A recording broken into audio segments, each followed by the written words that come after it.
সুপ্রিয় ভিউয়ার্স, আন্তর্জাতিক সংবাদে সবাইকে স্বাগত। প্রথমেই জানিয়ে দিব ইসরায়েল এবং ফিলিস্তিন যুদ্ধের সর্বশেষ গুরুত্বপূর্ণ আপডেট সংবাদ। ইহুদিবাদী ইসরায়েলে পাগলা ঘোড়া থামিয়ে দেওয়া হয়েছে, আইআরজিসির ঘোষণা। আরো জানিয়ে দিব গাজায় অনুপ্রবেশকারী ৩৩৫ ইসরায়েলের সামরিক যান ধ্বংস করেছে জানালো হামাস। এবার জিম্মি ইসরায়েলিদের যেভাবে হস্তান্তর করবে হামাস। আরো জানিয়ে দিব গাজায় জাতিসংঘ পরিচালিত স্কুলে বোমায় নিহত ৩০০। এবার ইথিওপিয়ার অনাহারে প্রাণ গেল শেষ অর্ধশতাধিক মানুষ ও ৪,০০০ গবাদি পশুর। ৫০ বছরের মধ্যে সবচেয়ে ব্যয়বহুল যুদ্ধে জড়িয়েছে ইসরায়েল। যুদ্ধবিরতির পূর্বে হামাস কমান্ডার নিহত, হামলার ভিডিও প্রকাশ।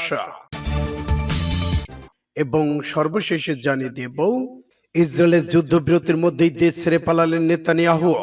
এতক্ষণ শুনছিলেন সংবাদ শিরোনাম, এখন বিস্তারিত। তবে অনুরোধ থাকবে এই ভিডিওটিতে একটি লাইক দিন এবং কমেন্টস করে জানিয়ে দিন আপনি কোন জেলা থেকে বা কোথা থেকে আমাদের সাথে যুক্ত রয়েছেন। এবং সর্বশেষ গুরুত্বপূর্ণ আপডেট সংবাদ পেতে চ্যানেলটি সাবস্ক্রাইব করে আমাদের সঙ্গে থাকুন। ধন্যবাদ। ইহুদিবাদী ইসরায়েলে পাগলা ঘোড়া থামিয়ে দেওয়া হয়েছে, আইআরজিসি কমান্ডারের ঘোষণা। ইরানের ইসলামী বিপ্লবী গার্ড বাহিনী আইআরজিসির প্রধান কমান্ডার বলেছেন, অবরুদ্ধ গাজা উপত্যকা ইহুদিবাদী ইসরায়েলে আগ্রাসী পাগলা ঘোড়া হঠাৎ করে থেমে গেছে। ইসরায়েল ফিলিস্তিন ইসলাম প্রতিরোধ আন্দোলন হামাসের সঙ্গে সামরিক যুদ্ধবিরতি সম্মত হওয়ার পর এ মন্তব্য করেন মেজর জেনারেল হোসেন সালামি। তিনি বৃহস্পতিবার ইয়াজদ প্রদেশের এক জনসভায় দেওয়া ভাষণে হুঁশিয়ারি উচ্চারণ করে বলেছেন, ইসরায়েল যদি তার ভুল থেকে শিক্ষা না নেয় তাহলে তার বিনাশ আরো খারাপ ভাবে হবে। জেনারেল সালামি বলেছেন যে ইসরায়েলের শ্বাসে ছুটছিল, তাকে আমরা হঠাৎ করে থেমে যেতে দেখলাম। তারা যদি যুদ্ধে জয় হতে থাকতো তাহলে তারা থামতো না। কাজেই এই কথা স্পষ্ট, আজ ইসরায়েল যে দুর্বলতা, অক্ষমতা, ব্যর্থতা চোখে পড়েছে তা এই শয়তানি শক্তির প্রকৃত রূপ। আবার তারা যদি নিজেদের ভুল থেকে শিক্ষা নেয় তাহলে আমরা বেশি ধ্বংসের দিকে এগিয়ে যাব না। আইআরজিসি কমান্ডার বলেছেন, সুরক্ষিত দুর্গ থেকে বেরিয়ে গাজা উপত্যকায় উন্মুক্ত প্রান্তরে যুদ্ধ করতে আসাই ইহুদিবাদীদের জন্য কাল হয়েছে। তারা সেখানে অন্তত ৩০০ ট্যাঙ্ক ও সাজোয়া যান হারিয়েছে।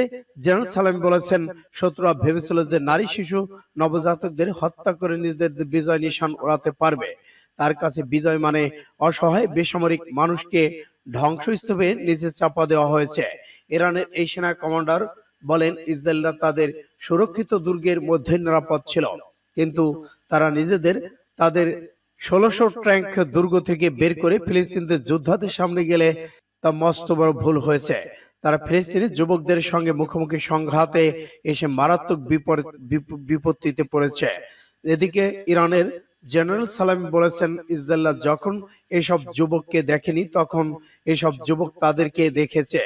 অবশ্যই ইহুদিবাদী ট্যাঙ্কের সঙ্গে অদৃশ্য বাহিনীর যুদ্ধ শুরু হয়েছে এবং এসব ট্যাঙ্ক একের পর এক ধ্বংস হয়ে যাচ্ছে। এই পর্যায়ে ইসরায়েল বুঝতে পেরেছে এভাবে যুদ্ধ চালিয়ে গেলে তাদের যুদ্ধ মেশিন ধ্বংস হয়ে যাবে। পক্ষান্তরে তারা যুদ্ধবিরতিতে সম্মত হয়েছে। সূত্র পাস টুডে। গাজায় অনুপ্রবেশকারী ৩৩৫ ইসরায়েলি সামরিক যান ধ্বংস করেছে জানালো হামাস। ফিলিস্তিনে ইসলাম প্রতিরোধ আন্দোলন হামাস বলেছে, তাদের যোদ্ধারা অবরুদ্ধ গাজা উপত্যকায় বিরুদ্ধে চলমান যুদ্ধে ইহুদিবাদী ইসরায়েলকে মারাত্মকভাবে হতাশ করেছে।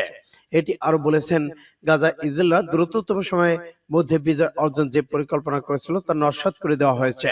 হামাসের সামরিক বাহিনী আল কাসাম ব্রিগেডের মুখপাত্র আবু উবাইদা বৃহস্পতিবার রাতে প্রকাশিত এক অডিও বার্তায় এ মন্তব্য করেছেন। তিনি বলেছেন, আমরা এ পর্যন্ত গাজার অনুপ্রবেশকারী ৩৩৫টি ইসরায়েলি সামরিক যান ধ্বংস করেছে।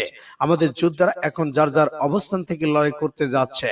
হামাসের এই মুখপাত্র আরো বলেছেন, আমরা প্রথম দিন থেকেই বলে আসছি কম্পমান যে ইসরায়েল নেতৃত্ব আমাদের জনগণের বিরুদ্ধে গণহত্যার চলনো সিদ্ধান্ত নিয়েছে, তারা নিজেরাই সেনাদেরকে এই গণহত্যার কেন্দ্রবিন্দুতে পাঠিয়ে দিয়েছে। এ পর্যন্ত যুদ্ধে আমাদের পর্যবেক্ষণ হচ্ছে, যেসব সেনাদের ইহুদিবাদী শত্রুরা ফ্রন্টে পাঠিয়েছিল তারা আসলে যুদ্ধের জন্য প্রস্তুত নয় এবং এই যুদ্ধে পরিণতিও তাদের জানা নেই। সূত্র পাস টুডে। জিম্মি ইসরায়েলিদের যেভাবে হস্তান্তর করবে হামাস। দীর্ঘ ইসরায়েলি ফিলিস্তিন যুদ্ধের পর শুক্রবার স্থানীয় সময় সকাল ৭টা থেকে যুদ্ধবিরতি শুরু হয়েছে। শর্ত অনুযায়ী বন্দী মুক্তির প্রক্রিয়া নিয়ে আলোচনা শুরু হয়েছে। এরই পরিপ্রেক্ষিতে শুক্রবার বিকাল 4টায় প্রথম 13 জন ইসরায়েলি বন্দীকে মুক্তি দিচ্ছে হামাস। খবর আল জাজিরার। যুদ্ধবিরতি শর্ত অনুযায়ী গত 7 অক্টোবর দক্ষিণ ইসরায়েলে ঢুকে হামলার সময় বন্দী করা প্রায় 240 ইসরায়েলের মধ্যে 50 জন নারী ও শিশু 4 দিন ধরে মুক্ত করবে হামাস। এই বিনিময়ে ইসরায়েলের বিভিন্ন কারাগারে বন্দী 150 ফিলিস্তিনি নারী ও শিশুকে মুক্তি দিবে ইসরায়েল। বন্দি বিনিময় এই প্রক্রিয়া আল জাজিরা প্রতিবেদনে বলা হয়েছে, স্থানীয় সময় বিকাল 4টায় হামাসের হাতে বন্দি 13 জন ইসরায়েলিকে মুক্তি দিবে হামাস। বন্দি মুক্তির প্রক্রিয়া প্রথমে রেড ক্রস, এরপর আবার স্থানীয় সময় রাত 12টায় দক্ষিণ পূর্ব ইসরায়েলের হাইপার ডেমন এবং মেগিদ্দো কারাগার আটক থাকা ইসরায়েলি 39 জন ফিলিস্তিনিকে মুক্তি দিবে ইসরায়েল। এরপর তাদের দখলকৃত পশ্চিম তীরের রামাল্লার দক্ষিণে অফার কারাগারে নিয়ে যাওয়া হবে এবং সেখান থেকে কাছাকাছি একটি ক্রসিং এ তাদের পরিবারের কাছে হস্তান্তর করা হবে। আল জাজিরা পরিবেশনে বলা হয়, হামাসের হাতে বন্দী প্রতি 10 ইসরায়েলি মুক্তি বিনিময়ে যুদ্ধবিরতি আরো একদিন করে বাড়ানোর সতর্ক দিয়েছে ইসরায়েল। সূত্র পাস টুডে। গাজায় জাতিসংঘ পরিস্থিতি স্কুলে ভয়াবহ বোমা হামলা, নিহত 30। হামাসের সঙ্গে ইসরায়েলের সামরিক যুদ্ধবিরতির গুরুত্বপূর্ণ আগ মুহূর্তে গাজায় একটি স্কুলে ইসরায়েলের বিমান হামলা চালিয়েছে। এতে 30 জন নিহত হয়েছেন। ফিলিস্তিনি মুক্তিকামী সংগঠন হামাস জানিয়েছে, উত্তর গাজায় জাবলে শরণার্থী শিবিরের জাতিসংঘের অধিভুক্ত একটি স্কুলে ইসরায়েলের হামলায় নিহত হয়েছে 30 জন। খবর আল জাজিরা। জাতিসংঘের রিলিফ অ্যান্ড ওয়ার্কার্স এজেন্সির ফর প্যালেস্টাইন রিফিউজিশন পরিচালিত আবু হোসেন স্কুল বৃহস্পতিবার ওই হামলায় 27 জন নিহত হয়েছে। গাজায় স্বাস্থ্য মন্ত্রণালয় এ তথ্য নিশ্চিত করেছেন। গাজা ইসরায়েলের বোমা হামলা থেকে পালিয়ে আসা বাস্তুচ্যুত ফিলিস্তিনিদের বাসস্থান ছিল হামলার ওই জায়গাটি। এদিকে ইসরায়েলি বাহিনীর উত্তর গাজায় বেইট লাহিয়ারে ইন্দোনেশিয়া একটি হাসপাতালে নতুন করে হামলা চালিয়েছে। হাসপাতালের প্রধান গেট ও বিদ্যুৎ জেনারেটর লক্ষ্য করে এ হামলা চালানো হয়। এদিকে ইসরায়েলের যুদ্ধবিমান দক্ষিণ গাজায় খান ইউনিসের শেখ নাসের পাল্লার হামলা করেছে। এতে অন্তত 5 জন নিহত হয়েছে। ফিলিস্তিন বার্তা সংস্থা ওয়াফা এ তথ্য নিশ্চিত করেছেন। ফিলিস্তিন কর্মকর্তা বলেছেন, অধিকৃত পশ্চিম তীরে 12 বছর বয়সী মোহাম্মদ ইব্রাহিম ফুয়াদ এডেবিনি নামে একজন ইসরায়েল বাহিনীর গুলিতে হত্যা হয়েছে। ইথিওপিয়ার অনাহারে প্রাণ গেল অর্ধশতাধিক মানুষের 4000 গবাদি পশুর। ট্রাইগে এবং আমহারা অঞ্চলে খরা ক্ষুধার্ত অর্ধশতাধিক মানুষ এবং প্রায় 4000 গবাদি পশুর মৃত্যু হয়েছে। যুক্তরাষ্ট্র জাতিসংঘ ইথিওপিয়াকে খাদ্য সহায়তা দেওয়া থেকে স্থগিত রাখার পর এই ঘটনা ঘটল। ট্রাইগেট দুর্যোগ ঝুঁকি ব্যবস্থাপনায় কার্যালয় মতে 46 জন বাস্তুচ্যুত মানুষ ইতিমধ্যে খারার কারণে বাড়ির ছাড়ার পর মারা গেছে। কার্যালয় প্রধান ইয়েচিলা নামে একটি শহরে তাদের মৃত্যু হয়েছে। ট্রাইগেটে 2 বছর ধরে চলা গৃহযুদ্ধ এবছর আগে শেষ হয়েছে। এই অঞ্চলে মানুষরা সবকিছু এখনো গুছিয়ে উঠতে পারেনি। এরই মধ্যে অন্যদিকে ওগান হেমরার পার্শ্ববর্তী আমহারা এলাকায় খরার কারণে খাদ্য সংকট, কমপক্ষে 6 জন এবং 4 জন গবাদি পশু 4000 গবাদি পশু মারা গেছে বলে একজন স্থানীয় কর্মকর্তা জানিয়েছেন। প্রতিবেদনে বলা হয়েছে, 5 মাসেরও বেশি সময় ধরে ব্যাপক চুরির অভিযোগে যুক্তরাষ্ট্র জাতিসংঘ ইথিওপিয়াকে খাদ্য সহায়তা দেওয়া স্থগিত রেখেছে। এতে দেশটির মানবিক সংকট আরো চরম পর্যায়ে।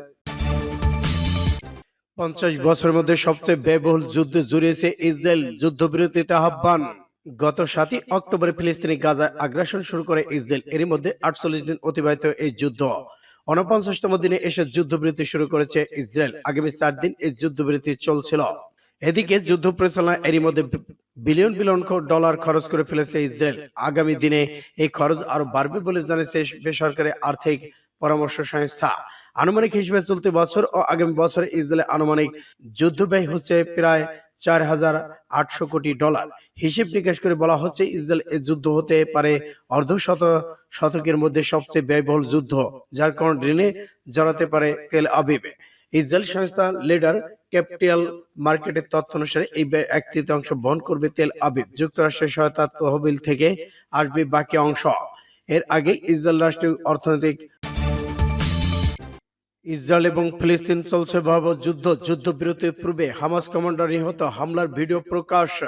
ইসরায়েল এবং ফিলিস্তিন যুদ্ধ বিরতির দিন ঠিক হলো। বিরতির দিন ঠিক হওয়ার পূর্বেই যুদ্ধবিরতির এই অবস্থায় হামাস কমান্ডারকে হত্যার দাবি করেছে ইসরায়েল। আমর আবু জালালাহ নামে নিহত হামাস নেতাকে হত্যা চালানো হামলার ভিডিও ফুটেজ প্রকাশ করেছে তেল আবিবে। খবর টাইমস অফ ইসরায়েলের। দেশটির প্রতিরক্ষা বাহিনী আইডিএফ জানায় আবু জালালাহ হামাসের নৌবাহিনীর কমান্ডার ছিলেন। সমুদ্রপথে ইসরায়েলে বেশ কয়েকটি হামলা চেষ্টায় সরাসরি তিনি জড়িত বলেও দাবি করেছেন। কাতারে মধ্যস্থতায় 4 দিনের যুদ্ধবিরতি চুক্তি হওয়ার পর বৃহস্পতিবার গাজা জুড়ে ব্যাপক ধ্বংসযজ্ঞ চালিয়েছে ইসরায়েল। বেসামরিকদের উপর চালিয়েছে হামলা। এখন যুদ্ধবিরতির পূর্বে এলো হামাস কমান্ডারের নিহত হওয়ার খবর। আজ থেকে শুরু হওয়া 4 দিনে যুদ্ধবিরতির ক্ষেত্রে এই ঘটনায় কোনো প্রভাব পড়বে কি, তারই জবাব দেবে হামাস। সূত্র ইন্ডিয়া টুডে। ইসরায়েল এবং ফিলিস্তিন যুদ্ধের যুদ্ধবিরতির মধ্যে পদত্যাগ করলেন নেতানিয়াহু। ইসরায়েলের সাবেক প্রধানমন্ত্রী বিরোধী দলের নেতা ইয়ার লাপিদ ফিলিস্তিনি হামাস যোদ্ধাদের বিরুদ্ধে দেশের যুদ্ধ শেষ না হওয়া পর্যন্ত অপেক্ষা না করে প্রধানমন্ত্রী বেনিয়ামিন নেতানিয়াহুকে অবিলম্বে পদত্যাগের ঘোষণা দিয়েছেন। বুধবার ইসরায়েলি নিউজ চ্যানেল N20 কে দেওয়া সাক্ষাৎকারে তিনি একথা বলেন। ইতিমধ্যে যুদ্ধবিরতি শুরু হয়েছে এবং যুদ্ধবিরতির মধ্যেই ইসরায়েলের প্রধানমন্ত্রী বেনিয়ামিন নেতানিয়াহুর পদত্যাগ ঘোষণা করলেন বিরোধী দলীয় নেতা ইয়ার লাপিদ। নেতানিয়াহু অবিলম্বে চলে যাওয়া উচিত, আমাদের পরিবর্তন দরকার। নেতানিয়াহু প্রধানমন্ত্রী পদে থাকতে পারবেন না বলে ঘোষণা দিয়েছেন। তিনি আরো বলেছেন, জনগণের আস্থা হারিয়েছেন এমন একজন প্রধানমন্ত্রীর অধীনে আমরা নিজেদেরকে দীর্ঘ পথ চালানোর অনুমতি দিতে পারি না। ইতিমধ্যে নেতানিয়াহুর বিরুদ্ধে ইসরায়েলের জনগণ সন্তুষ্ট নয়। তারা বলেছেন নির্বিচারে গণহত্যা চালিয়ে যাচ্ছে নেতানিয়াহু এবং ইসরায়েল ফিলিস্তিন পার্শ্ববর্তী কয়েকটি রাষ্ট্রের সঙ্গে যুদ্ধ লেগে যাওয়ার সম্ভাবনা একমাত্র বেনিয়ামিন নেতানিয়াহুর কারণেই, কারণ তিনি আর যোগ্য নন। ইসরায়েলের প্রধানমন্ত্রীর ঘোষণায় সকল লোক তার একত্রিত হয়ে এই বেনিয়ামিন নেতানিয়াহুকে পদত্যাগ করতে দাবি জানাচ্ছে এবং শোনা গেছে তিনি দেশ থেকে পালিয়েছেন বলে ধারণা করা হচ্ছে। সূত্র পাস টুডে।